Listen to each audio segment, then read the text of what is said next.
Bakit ba naghihintay?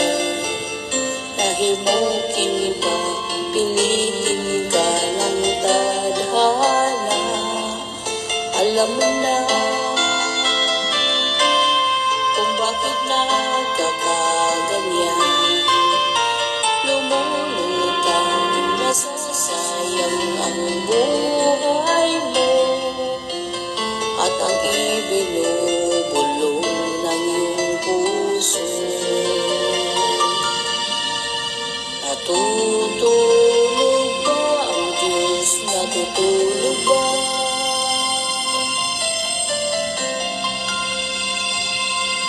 Ba't ikaw ay